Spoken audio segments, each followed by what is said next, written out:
ছেলেরা, যুবকেরা, নওজওয়ানেরা ও আমার রাসূলুল্লাহর উম্মতেরা, শোনো শোনো।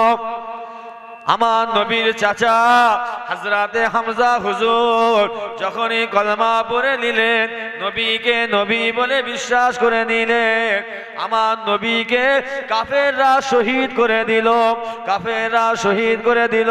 ওয়াহাসি গোলাম আমার নবীর চাচা হযরতে হামজা হুজুরকে বল্লাম ছুঁড়ে মেরেছিলেন। এ ছেলেরা, যুবকেরা ও আমার রাসূলুল্লাহর উম্মতেরা, শোনো শোনো শোনো। আমার নবীর চাচার লাশ মুবারক যখন আল্লাহ নবীর সামনে নিয়ে আসা হলো, আল্লাহ নবীর কাছে যখন নিয়ে আসা হলো, আমার নবী সাহাবাদের ঘরে জিজ্ঞাসা করেছিলেন, ও আমার সাহাবারা, ও আমার সাহাবারা, তোমরা কার লাশ আমার সামনে নিয়ে এসেছো? তোমরা কার লাশ আমার কাছে নিয়ে এসেছো? আমার নবী সাহাবারা বলেছিলেন, ইয়া রাসূলুল্লাহ, ইয়া হাবিবাল্লাহ হুজুর, আপনার চাচা হযরতে হামজা হুজুরের লাশ মোবারক। আল্লাহ নবী চাচার লাশ মোবারকটা দেখে খুবই কষ্ট পেয়েছিলেন, দুঃখ পেয়েছিলেন, মনে ব্যথা পেয়েছিলেন। আমার নবী সাহাবাদের ঘরে বলেছিলেন, ও আমার সাহাবারা, আমার চাচা কি অন্যায় করেছিল? আমার চাচা কি অপরাধ করেছিল? আমার চাচা কি ভুল করেছিল? আমার চাচাকে তারা এইভাবে শহীদ করবে, আমার চাচাকে তারা এইভাবে কতল করবে? আমার নবীর চাচার লাশ মোবারক পুটলি করে নিয়ে আসা হয়েছিল। যেমন আপনারা কাপড়ের পুটলি করেন, ওই রকম কাপড়ের পুটলি করে আমার নবীর চাচার লাশ মোবারক রাসূলুল্লাহ দরবারে আনা হয়েছিল। এ ছেলেরা, যুবকেরা ও আমার রাসূলুল্লাহর উম্মতেরা, খবরদার খবরদার, ভয় খাবে না, টেনশন নেবে না। কেন? যারা ভাবছে আমাদের ঘরে শেষ করে দেব, যারা ভাবছে মুসলমানদের অস্তিত্ব মিটিয়ে দেব, তাদের ঘরে এখান থেকে সজা করিয়ে দিতে চায়। আমার পূর্বপুরুষরা আমাদের ঘরে শিখিয়ে দিয়ে গেছে, আমাদের ঘরে জানিয়ে দিয়ে গেছে, লা ইলাহা ইল্লাল্লাহ ঝান্ডা কিভাবে আসমানের দিকে উঁচু করে রাখতে হয়। এ ছেলেরা, যুবকেরা, আমার নবী সাহাবা হযরতে খুবাইর হুজুরকে কাফেররা বন্দী করে নিয়েছে। আমার নবী সাহাবা হযরতে খুবাইর হুজুরকে কাফেররা ধরে নিয়েছে। আল্লাহ নবী সাহাবা হযরতে খুবাইর হুজুরকে কাফেররা বন্দী করে নিয়ে আর খুবাইরকে বলছে, খুবাইর, তুমি মুহাম্মদকে ভুলে যাও, তুমি লা ইলাহা ইল্লাল্লাহ ধর্ম ছেড়ে দাও। আমার নবী সাহাবা হযরতে খুবাইর হুজুরকে একদিন নয়, দুদিন নয়, 3 দিন নয়, টানা 7 দিন পর্যন্ত কাফেররা এক ফোঁটা পানি খেতে দেয়নি, এক ফোঁটা পানি পান করতে দেয়নি। আমার নবী সাহাবা হযরতে খুবাইর হুজুরের ঠোঁটের সামনে, মুখের সামনে কাফেররা আহার নিয়ে এসেছে, পানি নিয়ে এসেছে, আর খুবাইরকে বলছে, খুবাইর, তুমি একবার বলো, তুমি একবার বলো, লা ইলাহা ইল্লাল্লাহ ধর্ম ছেড়ে দিলাম আর মুহাম্মাদুর রাসূলুল্লাহকে ভুলে গেলাম। আমার নবী সাহাবা হযরতে খুবাইর হুজুর দুর্বল হয়ে পড়েছে। কেন? কাফেরদের সঙ্গে যুদ্ধ করতে করতে খুবাইরকে পাগড়াই করে ফেলেছে, খুবাইরকে ধরে নিয়েছে। খুবাইর হুজুর দুর্বল হয়ে পড়েছে, অসুস্থ হয়ে পড়েছে, কমজোরি হয়ে পড়েছে। তথাপিও আমার নবী সাহাবা হযরতে খুবাইর হুজুর বলেছিলেন, এ কুফারে কুরাইশের দলের লোকেরা, শুনে রেখে দে, জেনে রেখে দে, আমার শরীরের উপরে তোরা যত পারিস অত্যাচার পারিস করে লিগে যা, আমার শরীরের উপরে তোদের যত ক্ষোভ রাগ রয়েছে মিটিয়ে নে, আমার উপরে যত জুলুম পারিস তোরা করে লিগে যা। শুনে রেখে দে, জেনে রেখে দে, আমার নিঃশ্বাস যতক্ষণ জারিয়ে থাকবে, আমার আল্লাহ দুনিয়ায় নিঃশ্বাস যতক্ষণ চলবে, আল্লাহ আমাকে যতক্ষণ হায়াতে রেখেছে, আমি খুবাইর আমার কাছ থেকে লা ইলাহা ইল্লাল্লাহ ধর্ম কেড়ে নিতে পারবি না। আমার অন্তর থেকে মুহাম্মাদুর রাসূলুল্লাহ ভালোবাসা তোরা কেড়ে নিতে পারবি না। জোরে হবে না সুবহানাল্লাহ? ইমাম হুসাইন হুজুরের কথা চিন্তা করেন। ইমাম হুসাইন হুজুর কারবালার ময়দানে কেন নিজের গর্দানটা দিয়ে দিলেন?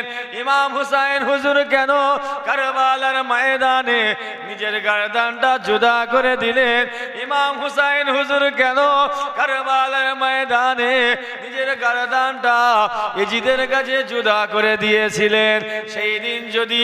সেই দিন যদি কারবালার ময়দানে ইমাম হুসাইন হুজুর যদি এজিদের পক্ষ নিয়ে নিত, এজিদকে সাপোর্ট করে দিত, এজিদের হয়ে যদি গুণ গেয়ে দিত, সেই দিন কারবালার ময়দানে ইমাম হুসাইন হুজুরে গর্দান মোবারক জুদা করত না, শের মোবারক জুদা করত না।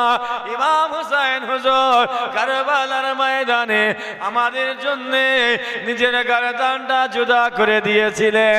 সেই দিন ইমাম হুসাইন হুজুর তানার নানার রেখে যাওয়া দিনকে জিন্দা রাখার জন্য, প্রতিষ্ঠিত রাখার জন্য, সত্য আর মিথ্যা পার্থক্য করার জন্য, সত্য আর মিথ্যা পার্থক্য রাখার জন্য, হারাম আর হালাল পার্থক্য করার জন্য, হালাল আর হারাম পার্থক্য রাখার জন্য ইমাম হুসাইন হুজুর কারবালার ময়দানে নিজের গর্দানটা সেই দিন জুদা করে দিয়েছিলেন। কতল হয়ে গিয়েছিলেন, শহীদ হয়ে গিয়েছিলেন। সেই রাসূলুল্লাহর খানদান, সেই আহলে বায়াতরা আপনাদের পাশের পাড়ার হতে পারে, অন্য জেলারও হতে পারে। তারা যদি কোনোদিন আপনাদের গ্রামে, আপনাদের মহল্লায় এসে বলে, কে আছো আমার নানার মুহাব্বতের মানুষ, কে আছো আমার নানার ভালোবাসার মানুষ, কে আছো আমার নানার সঙ্গে তোমরা পরকালে জান্নাতে যেতে চাও, কে আছো আজকে আমার সঙ্গে যারা বেরিয়ে যাবে কাফেরদের সঙ্গে মোকাবেলা করতে, আমি তাদের জন্য আমার নানার কাছে সুপারিশ করব, তাদের জন্য আমার নানার কাছে সুপারিশ করব। কে আছো যদি কোনোদিন আহলে বায়াত রাসূলুল্লাহ খানদানেরা এই মসজিদ মাদ্রাসা কবরস্থান খানকার জন্য, রাসূলুল্লাহর জন্য যদি ডাক দেয়, সেই দিন আহলে বায়াতদের সঙ্গী হবেন তো নাকি? কারা কারা হবেন একটু হাত তুলেন তো দেখি, হাত তুলে রাখবেন। এই হাত মিথ্যা নয় তো, ধোঁকা নয় তো, মির্জাফরি নয় তো, চিটিংবাজি নয় তো? বলেন আমার সাথে আল্লাহ, জোরে বলেন আল্লাহ। শরিয়াতের জন্য, ইসলামের জন্য, দ্বীনের জন্য, লা ইলাহা ইল্লাল্লাহ ধর্মের জন্য, রহমাতাল লিল আলামিনের জন্য যদি কোনোদিন আহলে বায়াত তানার খানদানরা যদি রাসূলুল্লাহর খানদানরা ডাক দেয়, ইনশাআল্লাহ সেই দিন তানাদের সঙ্গী হয়ে যাব। আল্লাহ আপনি কবুল করে নেন, আমিন আমিন সুম্মা আমিন। হাত নামান। যাবেন তো নাকি? যাবেন তো? তাও বিশ্বাস হচ্ছে না।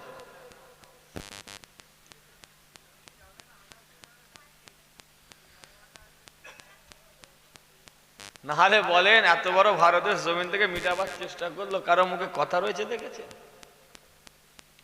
তাদের তো টার্গেট, তাদের তো উদ্দেশ্য কি? 10 টাকা যদি ঢুকিয়ে দিতে পারি তাহলে 1 লাখ তারা নিরাপত্তা পালন করবে। ঠিক না ভুল? জোরে বলে না কেন? তাদের টার্গেট তো এটাই। 10 টাকা যদি মিটিয়ে দিতে পারি, 10টার জন্য 10,000 কেন 10 লাখ মানুষ নিরাপত্তা পালন করবে।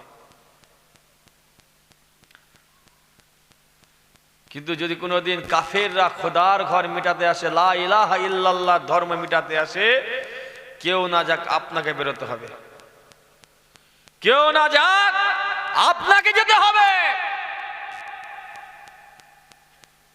আমি যদি ঘরে শুয়ে থাকি, কাফেররা খোদার ঘর লা ইলাহা ইল্লাল্লাহ ধর্ম মিটাতে এসেছে, আমি দেখছি, দেখে কাফেরদের ঘরে দেখে আমি দৌড়ে খিলটা দিয়ে শুয়ে পড়লাম।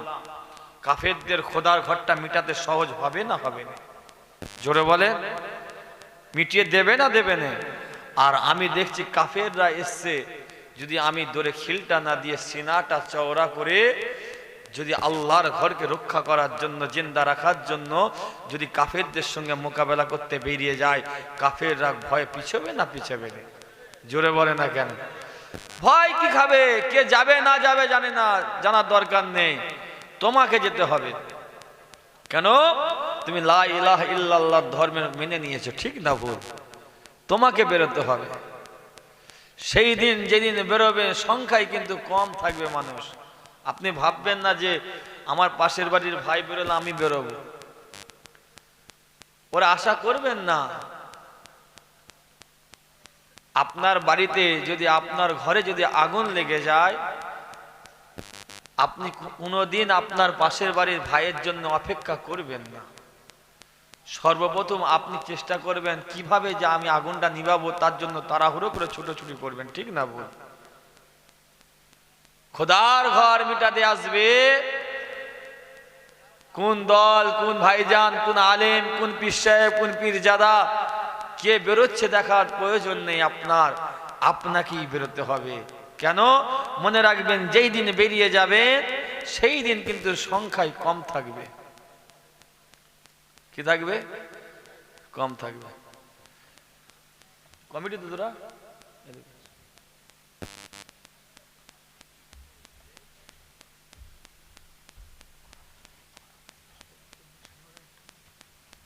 কি বলছি,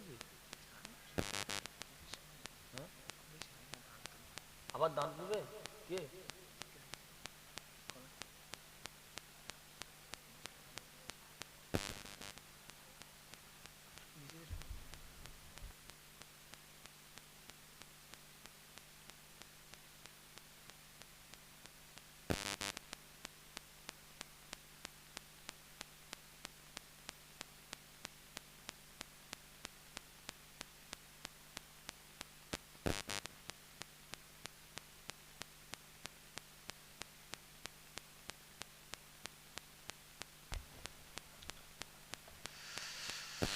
দুরূদ শরীফ আল্লাহুম্মা সাল্লি আলা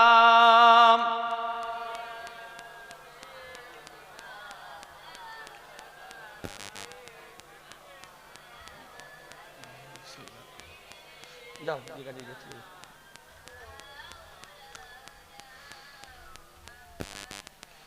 ছেলেরা, যুবকেরা, নওজওয়ানেরা, আমার রাসূলুল্লাহর উম্মতেরা, শোনো শোনো, যদি কোনোদিন আহলে বায়াত রাসূলুল্লাহ খানদানেরা আপনাদের ঘরে যদি ডাক দেয়, সেই দিন বেরিয়ে যাবেন, চলে যাবেন। কেন কেন কেন? কাফেররা লা ইলাহা ইল্লাল্লাহ ধর্ম মিটাতে এসেছিল, আল্লাহ নবীকে মিটাতে এসেছিল। তাই আমার নবী সাহাবাদের ঘরে ডাক দিয়েছিল, ও আমার সাহাবারা, ও আমার সাহাবারা, তোমরা কে কোথায় আছো, কে কোথায় আছো? আসো আসো আসো। কাফেররা লা ইলাহা ইল্লাল্লাহ ধর্ম মিটাতে এসেছে। বদরের ময়দানে, বদরের ময়দানে কাফেররা লা ইলাহা ইল্লাল্লাহ ধর্ম মিটাতে এসেছে। আমার নবী সাহাবাদের ঘরে ডাক দিয়েছিল, ও আমার সাহাবারা, কে কোথায় আছো? আসো আসো। আমার নবী যখন এলানটা করলেন, ঘোষণাটা করলেন, সাহাবা হুজুরদের যখনই কানে আওয়াজটা গিয়ে পৌঁছালো, আমার নবী সাহাবারা ছুটে ছুটে ছুটে তাদের বাড়িতে চলে গেলেন। বাড়িতে গিয়ে নিজের ছেলে মেয়েদের ঘরে বলেছিল, ও আমার ছেলে মেয়ে, আল্লাহ নবী বদরের ময়দানের জন্য ডাক দিয়েছে। আজ কাফেররা লা ইলাহা ইল্লাল্লাহ ধর্ম মিটাতে এসেছে। এ ছেলেরা, যুবকেরা, আমার রাসূলুল্লাহর উম্মতেরা, শুধু শোনো শোনো, আমার নবী সাহাবারা ছেলে মেয়েদের কাছ থেকে বিদায় নিচ্ছে। ও আমার ছেলে মেয়ে, তোমরা আমাকে বিদায় দাও, আল্লাহ নবী বদরের ময়দানের জন্য ডাক দিয়েছে। কাফেররা লা ইলাহা ইল্লাল্লাহ ধর্ম মিটাতে এসেছে। ও আমার ছেলে মেয়ে, তোমরা আমাকে বিদায় দাও। আমার নবী সাহাবারা ছেলে মেয়েদের কাছ থেকে বিদায় নিয়ে নিল। আমার আব্বা জান আম্মা জানের কাছে চলে গিয়েছিলেন। ও আমার আব্বা জান, ও আমার আম্মা জান, আল্লাহ আমার নবী বদরের ময়দানের জন্য ডাক দিয়েছে। বদরের ময়দানে আমরা যদি না যাই, আমরা যদি না রাসূলুল্লাহর পক্ষে থাকি, কাফেররা লা ইলাহা ইল্লাল্লাহ ধর্ম মিটিয়ে দেবে। আমার নবী সাহাবারা ছেলে মেয়েদের কাছ থেকে, বাপ মায়ের কাছ থেকে বিদায় নিয়ে স্ত্রীর কাছে চলে গেলেন। ও আমার স্ত্রী, আল্লাহ নবী বদরের ময়দানের জন্য ডাক দিয়েছে। কাফেরদের সঙ্গে মোকাবিলা করতে হবে লা ইলাহা ইল্লাল্লাহ ধর্মের জন্য। ও আমার স্ত্রী, তুমি আজকে আমাকে বিদায় দাও। ও আমার স্ত্রী, তুমি আজকে আমাকে নিষেধ করো না, তুমি আমাকে বাধা দিও না, তুমি আমাকে আজকে আটকাও না। আমি যদি আজকে বদরের ময়দানে না যাই, কাফেররা লা ইলাহা ইল্লাল্লাহ ধর্মকে মিটাতে সহজ হয়ে যাবে। আমার নবী সাহাবারা ছেলে মেয়ে পরিবারদের কাছে, বাপ মায়ের কাছে, স্ত্রীর কাছে বিদায় নিয়ে নিয়েছে। আল্লাহ যদি আবার দুবারা দেখা, আল্লাহ যদি আবার নসিবে রাখে, বদরের ময়দানে হায়াতে রাখে, তাহলে তোমাদের সঙ্গে দুবারা দেখা হয়ে যাবে। নাহলে আল্লাহ পাকের দয়া জান্নাতে গিয়ে তোমাদের সঙ্গে দেখা করে নেব।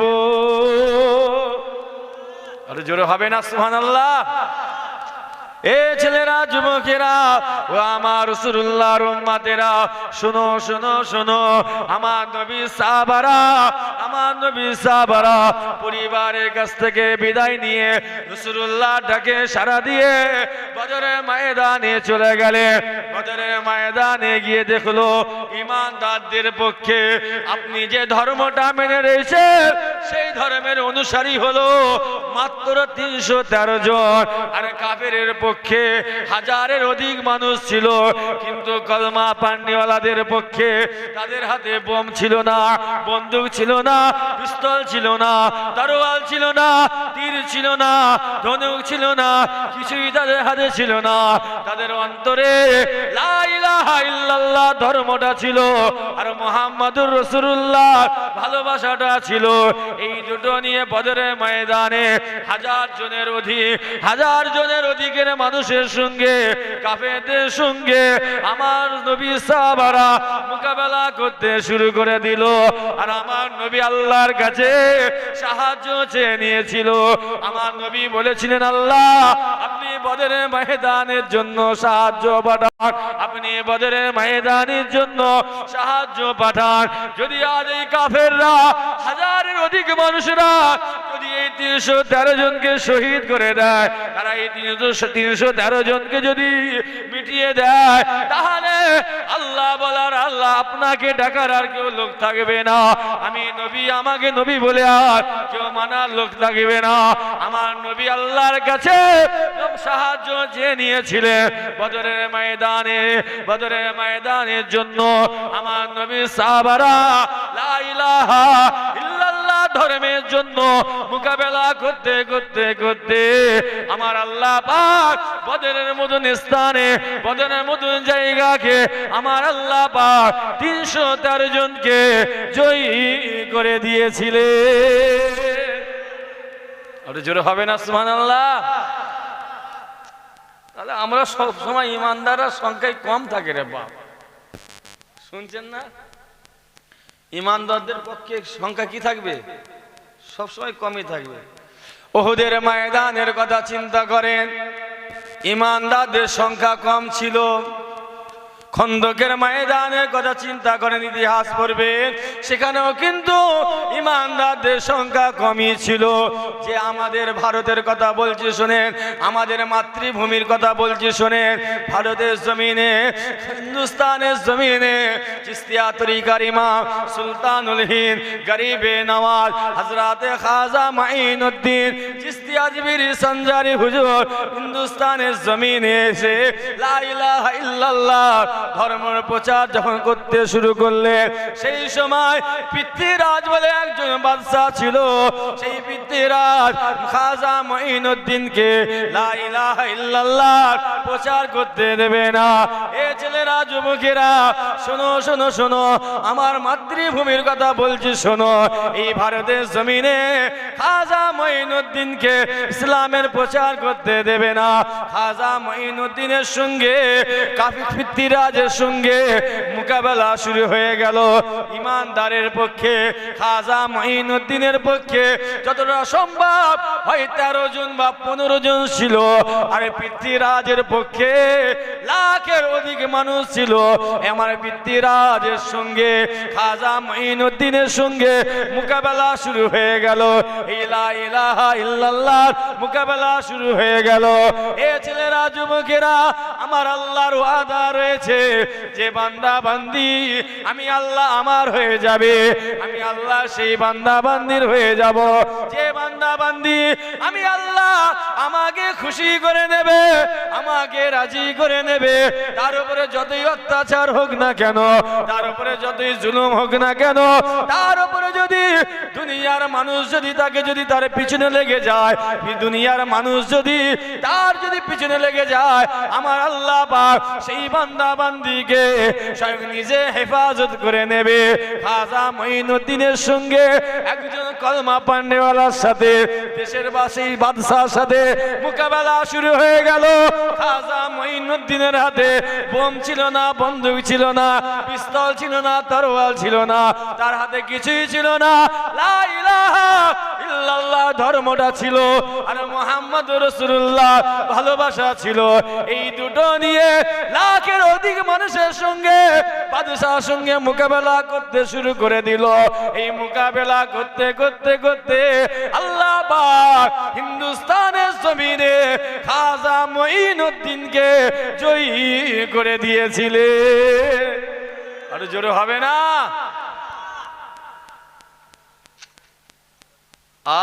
আর এরা কি ভাবছে? ইমানদাররা মরে গেছে, তাই তো নাকি? জোরে বলে না কেন? ইমানদাররা মরে গেছে তো নাকি? হ্যাঁ, আমরা গুনাহগার, আমরা খাতাকার, আমরা আল্লাহর বিধান ঠিক মতো মেনে চলতে পারিনি, কিন্তু আমরা ইমান আকীদা কি নষ্ট করে দিয়েছি? কি গো, বিক্রি করে দিয়েছি? গুনাহগার, অস্বীকার করব না, অস্বীকার করার জায়গা নেই। কেউ বলতে পারবে না যে আমি বেগুনাহ মাসুম, বাচ্চারা ছাড়া। সবার আমল নামায় গুনাহ আছে না নাই? কারো কম, কারো বেশি। যার বেশি তানাকে বলছি খোদার কাছে তওবা করে ফিরে আসো, তওবা করে মাফ চেয়ে নাও, ওই গুনাহ থেকে বাঁচার জন্য আল্লাহর কাছে পানাহ চাও। আল্লাহর কাছে তওবা করে মাফ চেয়ে চেয়ে চেয়ে মাফ চাইতে চাইতে চাইতে চাইতে এমন একটা দিন আসবে, আল্লাহ হয়তো তোমার পূর্বের অতীতের সব গুনাহগুলোকে ক্ষমা করে দেবে। একবার জোরে হবে না? আর জোরে হবে না? তওবা করতে হবে, চাইতে হবে, মাফ চাইতে হবে, ক্ষমা চাইতে হবে আল্লাহর কাছে। যাদের কম তারা আল্লাহর কাছে তওবা করতেন, ক্ষমা চাইতেন, মাফ চাইতেন। বুঝতে পারছেন না? তারা আল্লাহর কাছে কি করতেন? তওবা করতেন, ক্ষমা চাইতেন, মাফ চাইতেন। আল্লাহ আমি জেনা করে ফেলেছি, আল্লাহ আমি মদ খেয়ে ফেলেছি, হ্যাঁ আল্লাহ আমি নামাজ থেকে দূরে সরে গেছিলাম, আল্লাহ আপনি মাফ করে দেন। হ্যাঁ আল্লাহ আমি অন্যায় করেছি, ভুল করেছি আল্লাহ। হ্যাঁ আল্লাহ আমি লটারি খেলেছি, সাট্টা খেলেছি আল্লাহ। আল্লাহ আপনি উম্মাতে মুহাম্মাদির কাছে জন্য, মুহাম্মাদিদের কাছে যেগুলি হারাম করে দিয়েছেন, হ্যাঁ আল্লাহ আমি কিছু না কিছু করে ফেলেছি, আল্লাহ আপনার কাছে পানাহ চাইছি, আল্লাহ আপনার কাছে তওবা করছি, আল্লাহ মাফ করে দেন। মাপ চান। তাহাজ্জুদের নামাজ পড়ে কতদিন মাপ চাইবেন অন্যায়ের জন্য? শেষ নিঃশ্বাসটা বন্ধ হবার আগে পর্যন্ত তওবা করতে হয়, মাপ চাইতে হবে। আপনি ভাববেন না যে আল্লাহ আমাকে হয়তো একবারই ক্ষমা করে দেবেন, নাও তো করতে পারেন। আমরা আদম সন্তান। কোন সন্তান? আদম সন্তান। আমাদের আদি পিতা আদম আলাইহিস সালামকে আমার আল্লাহ পাক কোন রিয়াতে এসেছেন 300 বছর, আবার কোন কিতাবে এসেছে 350 বছর পরে আল্লাহ আমাদের আদি পিতা আমাদের আব্বাজানকে ক্ষমা করেছে। ঠিক না ভুল? আর আপনি একবারই বলেন আল্লাহ তওবা করছি, মাফ করতেন। কোনো ফিলিংস নেই, কোনো অন্তর থেকে নেই, কোনো মোহাব্বত নেই, ভালোবাসা নেই, কিছু। আল্লাহ আপনাকে তওবা করছি, মাফ করে দেন, হয়ে গেল? ভাইজান বলল, পীরজাদা বলল, আপনি বলেন আল্লাহ তাআলা আমি আপনাকে তওবা করছি। তওবা কোন জায়গা থেকে হয়? এই জায়গা থেকে না, এই জায়গা থেকে হয়। কোন জায়গা থেকে? ঠোঁট থেকে নয়, এইখান থেকে নয়, এই অন্তর থেকে তওবা চাইতে হবে। এইখান আমার আল্লাহ মুখেরটাও লাই না, এইখানটাও লাই না, নাই এইখান থেকে, এইখান থেকে তওবা করার চেষ্টা করেন।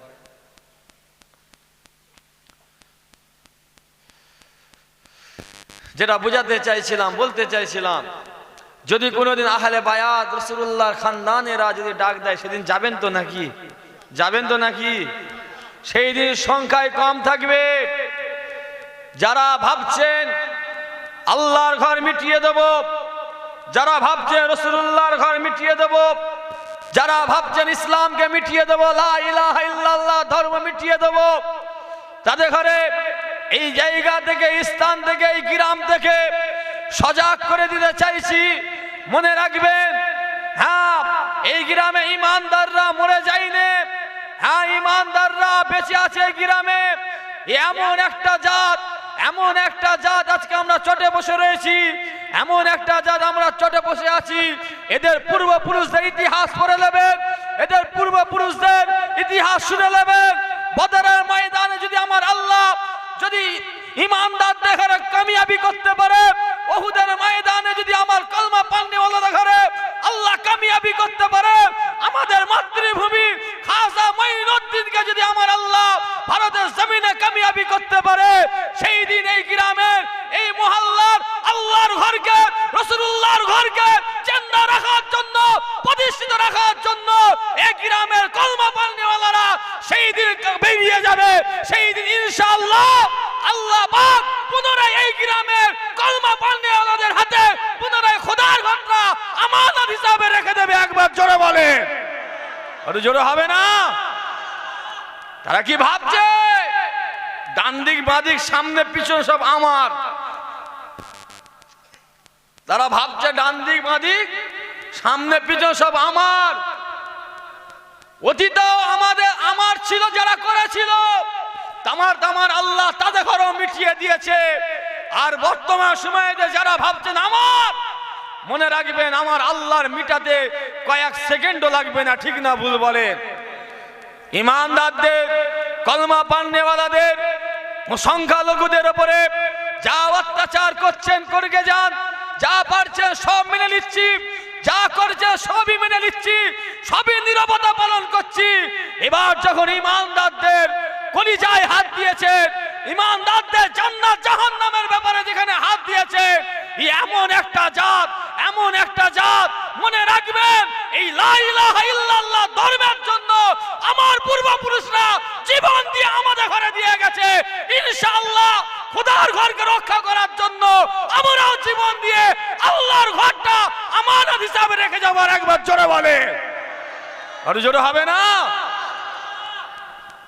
কি ভাবছে তারা? ঠিক না ভুল বলে?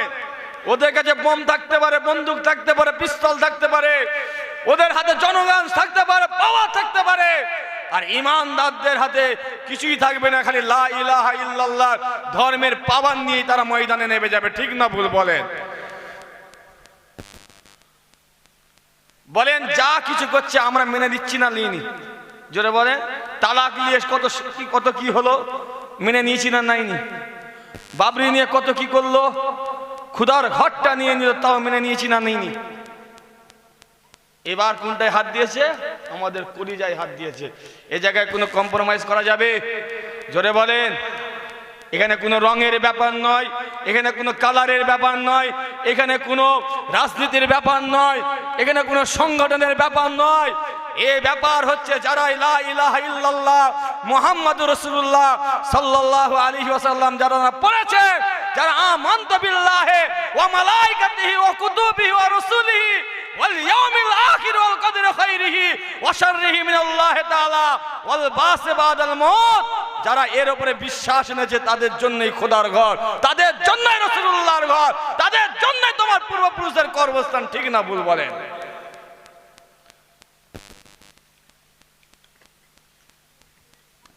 তারা ভাবছে বোম দেখিয়ে, বন্দুক দেখিয়ে, দুটোকে শুইয়ে দিয়ে মনে করছে কি জিতে যাব নাকি? খুদার ঘর কেড়ে নেবো, তারা পারবে নাকি? কথা বলে না কেন? পারবে? আরে তাদের জানা নেই, তাদের ঘরে জানিয়ে দিতে যাই এই জায়গা থেকে। আমার পূর্বপুরুষদের জীবন হিস্টোরি পড়লে বুঝে নেবেন আমরা এমন একটা জাত জোটেতে বসে রয়েছি, এই লা ইলাহা ইল্লাল্লাহ ধর্মকে মিটাবার জন্য হযরত বিলাল হুজুরের বুকের উপরে পাথর চাপিয়ে দিয়েছিল।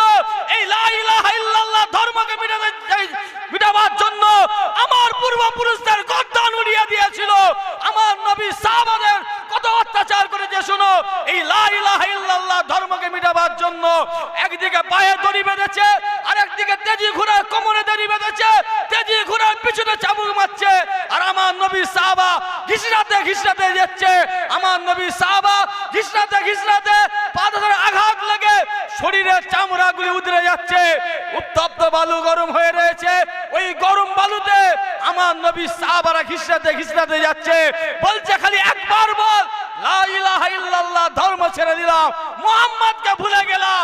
আমার নবী সাহাবাদের উপরে এত অত্যাচার করেছে, আমার পূর্বপুরুষদের উপরে, তারা লা ইলাহা ইল্লাল্লাহ ধর্ম ছাড়েনে বলে, মুহাম্মদ রাসূলুল্লাহকে ছাড়েনে বলে তারা জীবন পর্যন্ত তারা নিয়ে নিয়েছে। জীবন নিয়েও যখন অতীতে লা ইলাহা ইল্লাল্লাহ ধর্ম মিটাতে পারেনি, ইনশাআল্লাহ আমরা লা ইলাহা ইল্লাল্লাহ ধর্ম ভারতের জমিন থেকে কিয়ামত পর্যন্ত আল্লাহ জারি রেখে দেবে। একবার জোরে বলে, আরে জোরে হবে না? ঠিক না ভুল বলেন?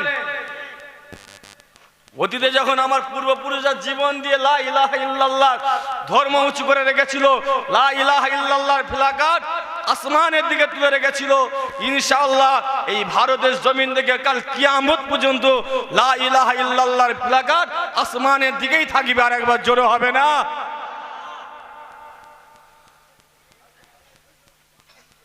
কি আপনাদের রাগ হচ্ছে নাকি? হ্যাঁ,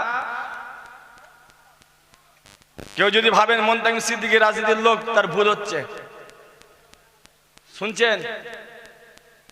কেউ যদি ভাবেন মুনতাকিম সিদ্দিকী কোন রাজনীতির লোক, তার ভুল হচ্ছে। আল্লাহে তাল্লাহে লিল্লাহে তানার কসম, এই তিনটের উপরে কসম হয়। কটার উপরে? জোরে বলে না। আল্লাহর কিরে, মায়ের কিরে, বাপের কিরে, এসব কোনো কসম নয়।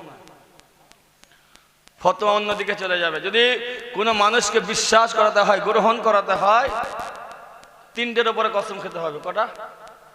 জোরে বলে না কেন? তিনটে। আল্লাহে তাল্লাহে লিল্লাহে তানার কসম, আমি কথাটা বলিনি, আমি এই কাজটা করিনি, আমি একে সাপোর্ট করিনি, আমি ওকে বলিনি, আমি ওকে টাকা দিইনি। বুঝতে পারি? যে কোনো বিষয়ে কসম খাওয়া হয় তো, কসম যদি খেতে হয় বিশ্বাস করাবার জন্য, এই তিনটের উপরে খাবে। ছেলেরা, যুবকেরা, নওজওয়ানেরা ও আমার রাসূলুল্লাহর উম্মতেরা, শোনো শোনো, তোমার পূর্বপুরুষদের উপরে আরো কত অত্যাচার করেছে শোনো, কত জুলুম করেছে শোনো। আমার নবীর চাচাকে তারা ছাড়েনি। আমার নবী চাচা হযরতে হামজা হুজুর যখন কলেমা পড়েনি, যখন আমার নবীকে নবী বলে বিশ্বাস করেনি, আবু জেহেলের, আবু লাহাবদের কাছে খুব প্রিয় মানুষ ছিল। যখনই আমার নবী লা ইলাহা ইল্লাল্লাহ ধর্মটা মেনে নিলেন, আর আমার নবীকে নবী বলে বিশ্বাস করে নিলেন, ভাতিজাকে নবী বলে বিশ্বাস করে নিয়েছিল বলে চাচাকে কাফেররা ছাড়েনি। শুনছেন? এই গদি চেয়ার এমন একটা বাপ বেটাকে ছাড়ছে, এই কথা বলে না কেন? ভাই ভাইকে ছাড়ছে না, এটা অতীত থেকে হয়ে গেছে। জানে যদি ওর দরের লোক চলে যায়, ওকে সাপোর্ট করে দেয়, তাহলে আমার গদি চলে যাবে। তাই গদিকে টিকিয়ে রাখার জন্য চাচার জীবনে লে নিচ্ছে। ঠিক না ভুল? কিছুদিন আগে এই নিউজেই পেয়েছিলাম, আমার একটা ভাইকে, সেটা আমার মোজাদ্দেদের জামানে অনুসারী ছিল। ঠিক না ভুল? কিভাবে শহীদ করলো বলেন? কিভাবে মারলো বলেন? যে মারলো তার কি পরকাল ভালো হবে বলে মনে হচ্ছে? জোরে বলে না কেন? ভালো হবে? আর যে মরেছে তারও কি পরকাল ভালো হবে বলে মনে হচ্ছে? বলেন না ভাইয়া, শহীদই মরণ। ওর যদি নিয়তটা শোনেন, ওই ভাইয়ের যদি নিয়তটা উদ্দেশ্যটা যদি আল্লাহর সৃষ্টিকে বাঁচাবার জন্য যদি হয়, যদি খেদমতের উদ্দেশ্য যদি হয়, তাহলে বেঁচে যাবে।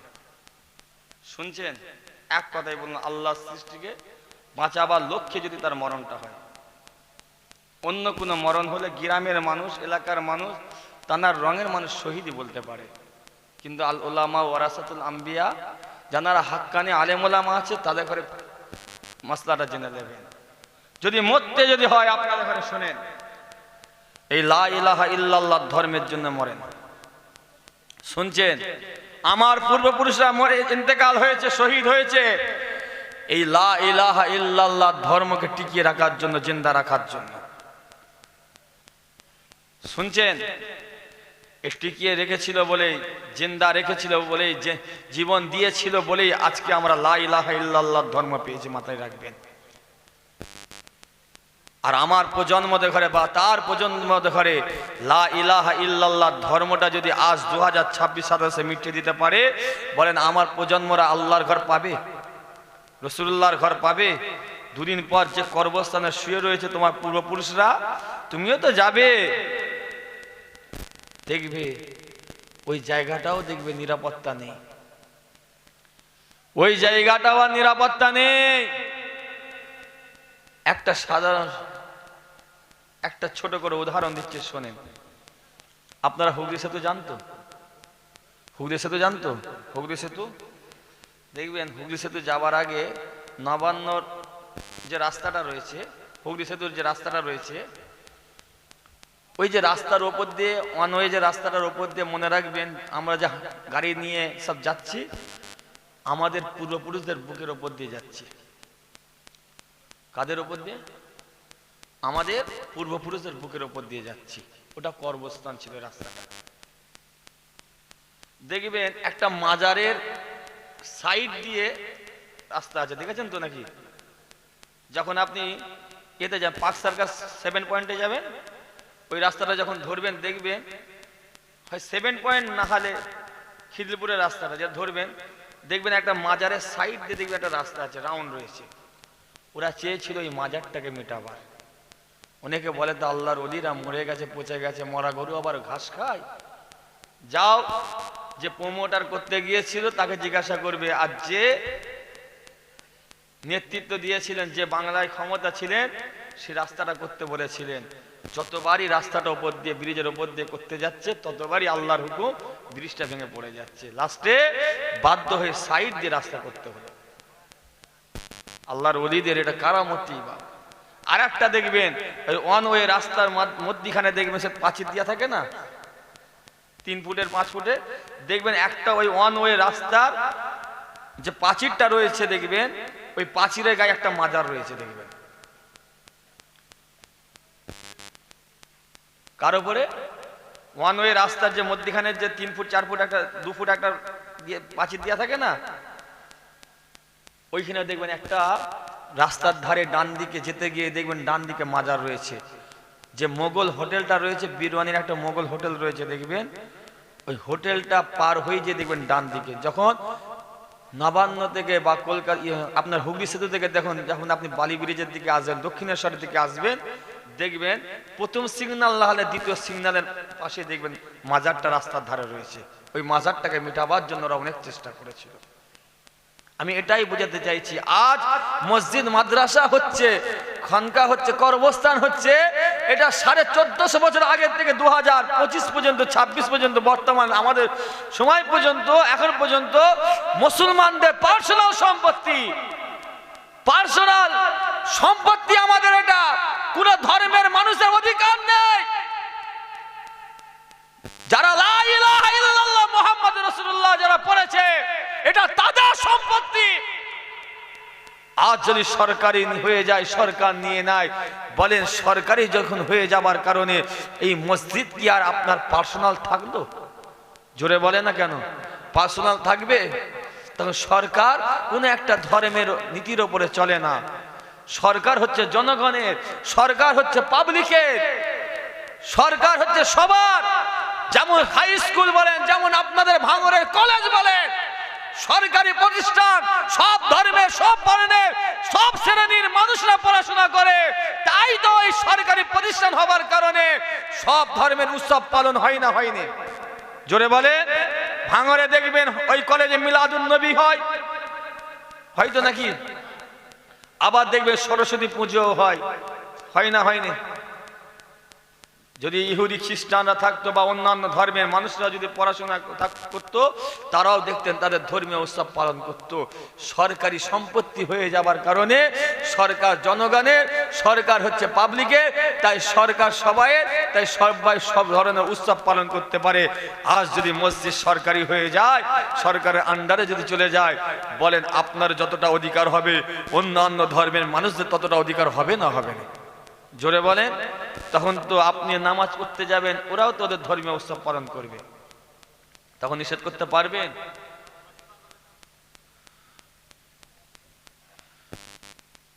তাই যুবক ভাইদের ঘরে বলছি, বাপেদের ঘরে বলছি, কে কেমন ভাবে দিচ্ছে সেটা আপনাদের ব্যক্তিগত ব্যাপার। মনে রাখবেন, নেতা চেঞ্জ হয়ে যাবে, নীতি না খোদার ঘর থেকে চেঞ্জ হয়? ঠিক না ভুল বলে? নেতা চেঞ্জ হয়ে যাবে, নীতি না চেঞ্জ হয়। আগে ধর্ম, তারপরে কর্ম। আগে ধর্মটা আগে আপনার, কেন আমার জান্নাত আগে। ঠিক না ভুল বলেন? চিরস্থায়ী আমি নয়, চিরস্থায়ী আমি নয়, চিরস্থায়ী আমি থাকবো না। তাই আমাকে যেখানে অনন্তকাল চিরস্থায়ী থাকতে হবে, সেই জায়গাটা আমাকে ভালো করতে হবে এবং নতুন প্রজন্মদের ঘরে খোদার ঘরটা দিয়ে যেতে হবে। ঠিক না ভুল বলো? ইন্না লিল্লাহি ওয়া ইন্না ইলাইহি রাজিউন।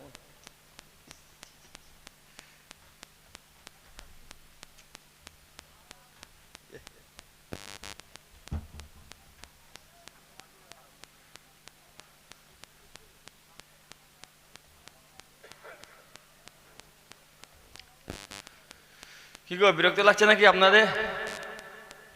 তাই আমার পূর্বপুরুষরা, গাড়ি কোনো কাপড় নেই, আমার পূর্বপুরুষরা যখন আমাদের ঘরে কিভাবে আল্লাহর ঘর, রাসূলুল্লাহর ঘর, লা ইলাহা ইল্লাল্লাহ ঝান্ডা, হুজুরের শান মান ইজ্জতকে আলা করার জন্য যখন আমাদের ঘরে শিখিয়ে দিয়ে গেছে এই জাতকে, আর এরা ভাবছে মিটিয়ে দেবো। পারবে? জোরে বলে না কেন? পারবে ইনশাআল্লাহ। এই লা ইলাহা ইল্লাল্লাহ ধর্মের আমরা অনুসারী, ইনশাআল্লাহ ইমানদাররা, কলমা পান্নিওয়ালারা যতদিন হায়াতে থাকবে, ইনশাআল্লাহ 2026 কেন কিয়ামত পর্যন্ত আমার আল্লাহ লা ইলাহা ইল্লাল্লাহ ঝান্ডাটা আসমানের দিকে, ভারতের জমিন থেকে আল্লাহ ইমানদারদের কাছ থেকে আল্লাহ, আমার আল্লাহ বা ইমানদারের দ্বারায়, কলমা পান্নিওয়ালাদের দ্বারায় হুজুরের শান মান ইজ্জতকে আল্লাহ বুলন্দ করে রেখে দেবে। আর একবার জোরে বলে, আরো জোরে হবে না? মুক্তেসার করলাম, অনেক রাত হয়ে গিয়েছে। আসেন সবাই মিলে দাঁড়িয়ে একটু হুজুরকে সালাম দেব।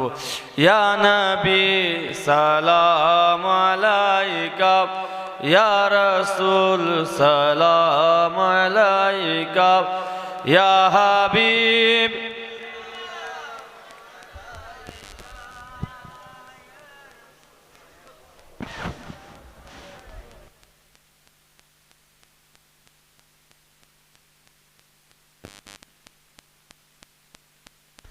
মাশাআল্লাহ। কাকে সালাম দেবেন? রহমাতাল্লিল। জোরে না আসতে? জোরে তো নাকি? মোহাব্বতে উচ্চ আওয়াজে জোরে জোরে পড়বেন। ইয়া নবী সালাম, ইয়া রাসূল সালাম আলাইকা, ইয়া হাবিব। সব দিকে যাও, জোরে জোরে পড়েন। তালাল বদরু আলাইনা মিন সানিয়াতিল বিদাই ওয়াজাবা শুকরু আলাইনা বাদালিল্লাহ হেদাই। ইয়া নবী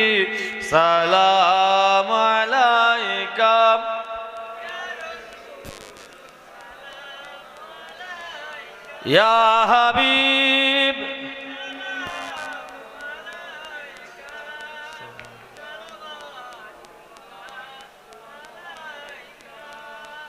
ইয়া নবী সালাম লাও আমার ইয়া নবী সালাম লাও সাবাত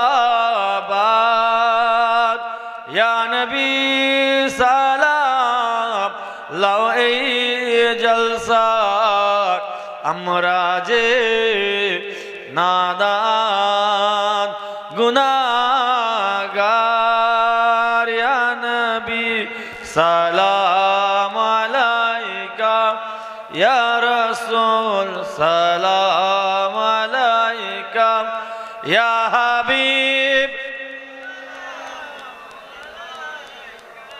সালাওয়াতুল্লাহ আলাইকা ইয়া রাব্বি সাল্লি ওয়া সাল্লিম।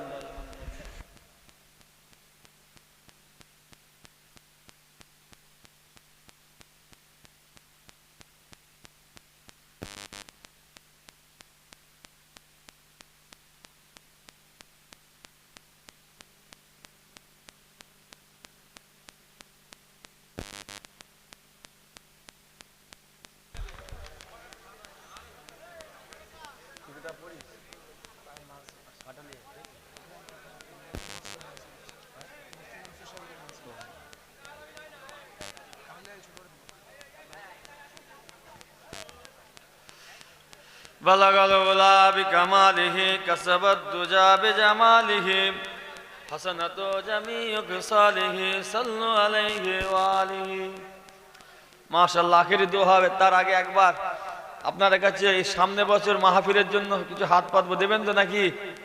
বলেন ইনশাআল্লাহ। সামনে বছর এই মাহফিলের জন্য আমার 10টা ভাই হাত তুলেন যে ভাইজান আমি সামনে বছর মাহফিলের জন্য 1000 টাকা করে দেবো। তো তাড়াতাড়ি বলেন। একজন, কি নাম?